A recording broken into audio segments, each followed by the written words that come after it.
let's get to the meat of the show now and talk about Jason's master plan for the offseason. You know what I want to do? I've been talking about it for a week. I want to go with the build up everything besides the quarterback plan. That's my wild idea. Jason pretty much has the opposite idea, which is one of the main reasons I'm bringing him on the show. I want to get an opposing viewpoint and see if I like it. I'm sure I will because Jason's really smart. So, Jason, what do you want to do?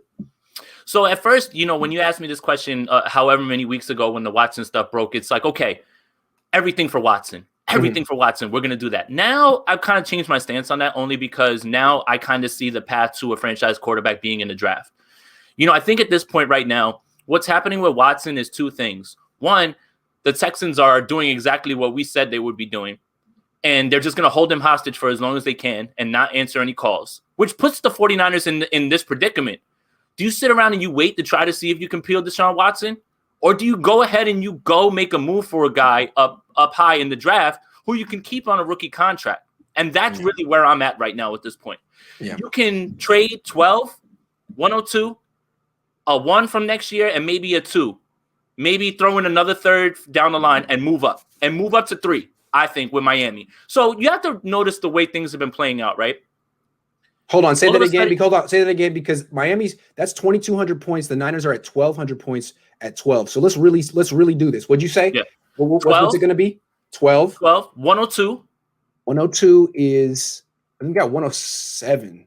10, yeah, I'm sorry. That's 80. Yeah, so they're 1,280.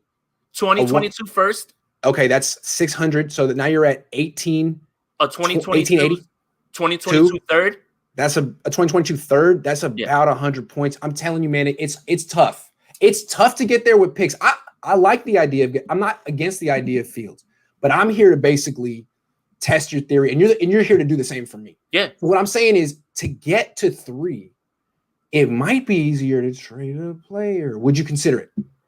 So it depends on the player. Okay. Now here's the thing. Who are the players on the Niners who could get you number 3? It's the same 3 that Mayoko named: Kittle, Bosa, Warner. You think Warner could get it? I don't know if Warner can, but I don't think he's going anywhere. Okay. Kittle and Bosa for sure, right? Yeah, right. Okay. And look, we got that on the table.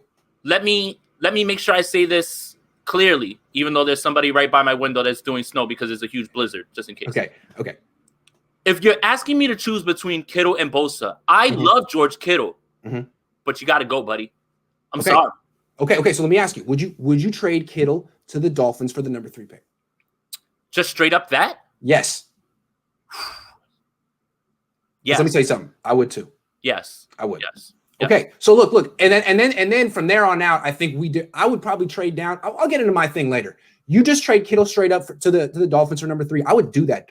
And I think the Dolphins would do it too, because they're in a position where they may not want to take a quarterback.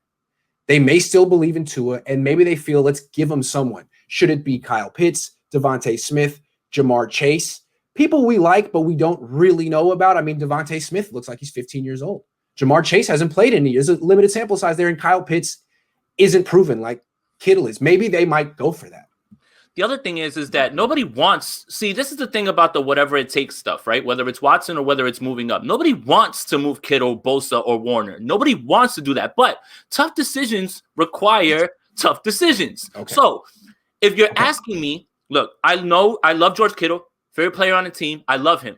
But I understand that him going is less of a loss than Nick Bosa going. You imagine being able to have – less of a loss than 5 future picks. Because, again, he's 28 and he's missed time. Right. And imagine Justin Fields is cost-friendly and you get to keep Nick Bosa and Fred Warner.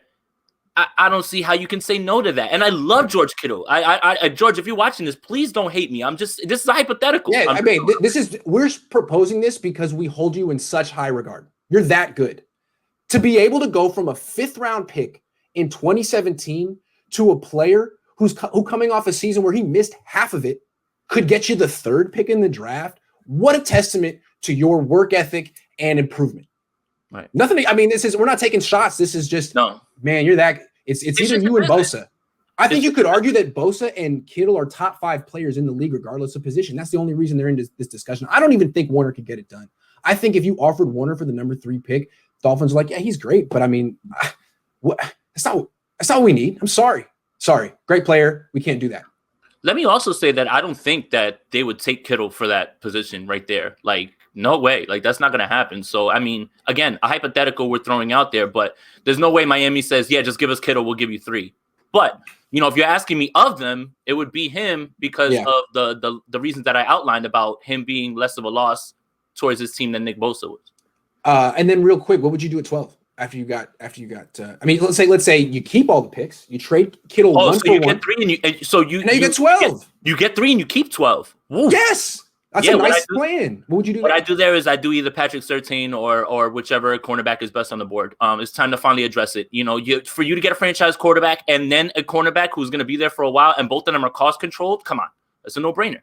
Raphael just gave a very generous donation. Thank you so much. And his question is right in up our alley, basically thinking along the lines we're thinking, but even more aggressive and bold, which is cool.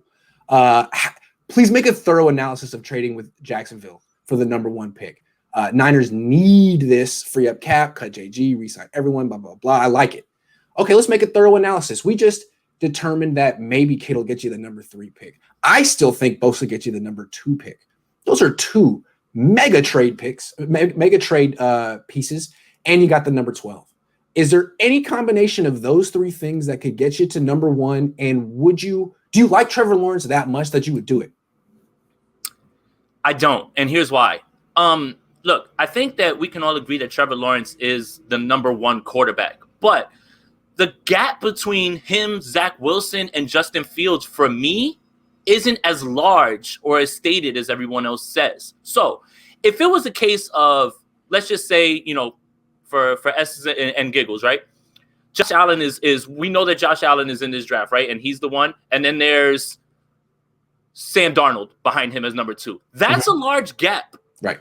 That's not the large gap between Lawrence, Fields, and Wilson. That's why I would have a problem with this. If it was a large gap, can't miss, no doubt, you're getting Patrick Mahomes type, like, you know, something like that. Yes. But I believe that we could look down the line from this draft and see that any one of these 3 guys, including Trey, any one of these 4 guys could be the best quarterback out of this entire draft, man. And that's possible. So that's why I couldn't see myself clear of doing that one.